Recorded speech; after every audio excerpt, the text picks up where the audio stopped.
지금 영상 클릭한 분들은 현직 학원장님들 혹은 예비 학원장님들이실 거예요. 오늘은 학원에서 흔하게 일어나는 의사소통 실수 한 가지에 대해서 말씀을 드리려고 합니다. 안녕하세요. 마리움TV 조은숙입니다. 저는 만 10년 동안 영어 학원을 운영했던 전직 학원장이고요. 현재는 마케터로 새로운 일을 하고 있습니다. 원장님들께서는 학부모님들과 주로 어떤 방식으로 소통을 하시나요? 요즘에는 사실 이렇게 전화 통화하는 것보다는 문자나 카톡 그리고 학원에서 밴드를 운영하시는 경우가 많은데요. 이런 소통에 익숙해지다 보면 우리가 이렇게 전달해서는 안 되는 메시지까지 문자나 카톡으로 습관적으로 보내게 되는 경우가 있어서 오늘은 그 얘기를 좀 해보려고 해요. 조금 이럴 수 있어요. 예전에 남자친구랑 문자나 카톡 하다가 혹시 싸워본 적 있으세요? 그 사람 마음은 그게 아닌데 글로 이게 전달되다 보면 오해가 되고 또 내가 내 방식대로 생각을 하다 보면 거기에서 이제 오해에서 꼬리를 물고 이게 사실 별일 아닌데 되게 크게 되는 경우들이 있거든요.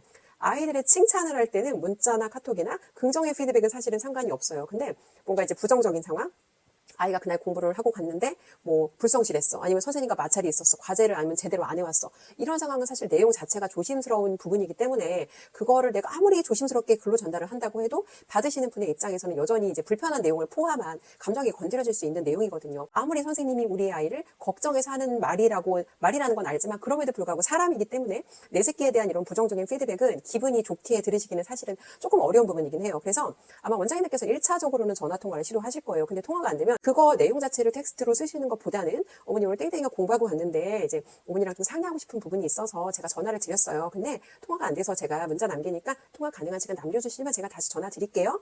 라고 하면 보통 어머님들이 이제 느낌이 오시죠. 아, 오늘 이 녀석이 무슨 일이 있었구나. 물어보시겠죠, 아이한테. 너 오늘 무슨 일 있었니? 그럼 애들이 보통 뭐라 그래요? 아니? 라고 하죠. 그러면 어머니께서 이제 전화를 하시겠죠. 아니면 전화를 달라고 하시겠죠. 그러면 이제 사실 이게 말로 하면 저희가 통화로 하면 감정이 전달되잖아요. 어머니 제가 어머니보다도 더 땡땡이를 걱정하는데 오늘 정말 제가 걱정이 돼서 말씀을 드렸다고 하면은 어떤 생각으로 어떤 마음으로 우리 아이를 위해서 더 시간과 이렇게 에너지를 써줬다는 게 사실은 되게 고마운 일이죠. 그래서 어차피 우리가 원하는 거는 이 아이의 상황을 개선하는 거고 어머니랑 공유하는 거고 그리고 이제 문제를 해결하는 게 우리 어떤 그런 공통된 목표이기 때문에 그거를 조금 더 애쓰는 만큼 좀 원장님들의 이런 노력이 조금 이렇게 빛날 수 있는 방법을 선택하셔서 빠른 것보다는 조금 더 좋은 방법을 선택하시는 게 좀 맞지 않나라는 생각이 들고요. 두 번째는 이제 원비에 관련된 건데 사실은 이 원비에 관련된 거는 짧게 풀기는 좀 어렵지만 그러니까 원비에 대한 내용을 전달할 때는 사실은 굉장히 좀 조심스럽게 전달을 해야 되는 게 맞는데 이거는 사실 예전에 저의 경험이기도 하거든요.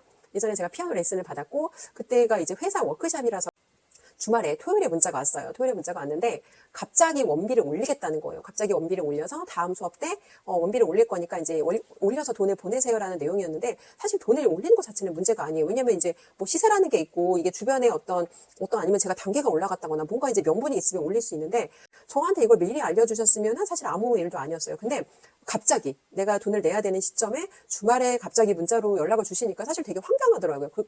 그리고 제가 그때 워크숍을 가느라고 사실은 빠진 상태였어요. 그리고 제가 거기에 대해서 보강을 요구한 것도 아니었고 뭔가 추가 수업을 요구한 것도 아니었어요. 그냥 저는 돈을 내고 한번 빠진 상태에서 다음 수업 때 원비를 올릴 거예요 얘기하니까 제가 약간 기분이 좋진 않더라고요. 이분이 약간 나를 호구로 생각하시는 건가? 라는 생각이 들면서 마침 또 그때 회사 일이 바빠지는 시기여서 저도 그냥 그참에 내가 이렇게 또 빠질 일이 생기는데 원비가 올라가니까 그럼 조금 나도 쉬었다 다시 해야겠다라고 생각하고 사실은 이제 수업을 저도 정리하게 됐거든요. 그래서 고객의 입장으로 생각을 하면 수업료 올리는 자체를 문제를 삼는 건 아니에요. 근데 거기에 대한 반드시 어떤 납득 가능한 명분이 있어야 되고 플러스 돈 얘기는 항상 미리 해주셔야 돼요. 미리. 갑자기 이제 내일이 원비 내는 날인데 갑자기 오늘 얘기해서 어머니 내일부터 원비 올라요라고 얘기하시면 고객 입장에서는 조금 확장할 수 있죠. 그래서 비용에 관련된 얘기는 이제 문자로 물론 하실 수 있긴 한데 전화로 한번 전체 문자 공지를 하셨어도 전화로 한 번 정도 소통을 해서 이제 이번에 이러이러한 이유로 원비가 좀 조정이 됩니다라는 걸 알려주시면 사실은 되게 좋을 것 같아요. 그리고 마지막은 약간 비슷한 내용인데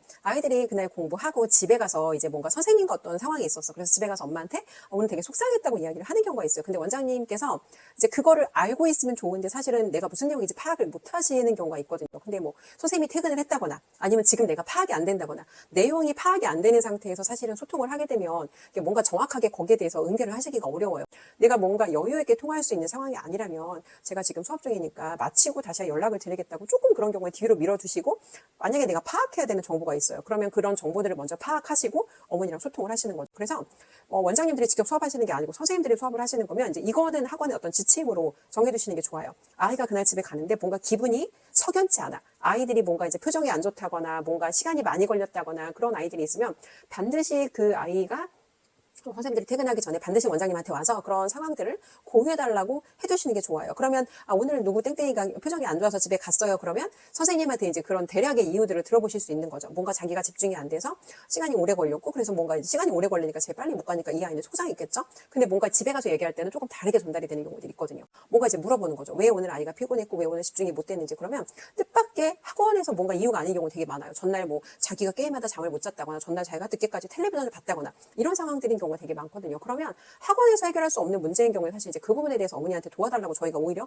요청을 해야 되는 상황인 거죠. 그래서 오늘은 학원에서 전화 소통 관련해서 발생할 수 있는 그런 실수들에서 이야기를 나눠봤는데, 빠르게 응대하는 것보다 중요한 거는 충분한 정보를 가지고 내가 어떤 마음으로 고객에게 이런 정보를 전달한다는 거, 이런 정보를 공유한다는 걸 고객한테 알리는 게 가장 중요하지 않을까, 저는 좀 그렇게 생각을 합니다. 오늘 영상은 여기까지 진행하겠습니다. 영상 시청해주셔서 감사합니다. 좋은 하루 되세요.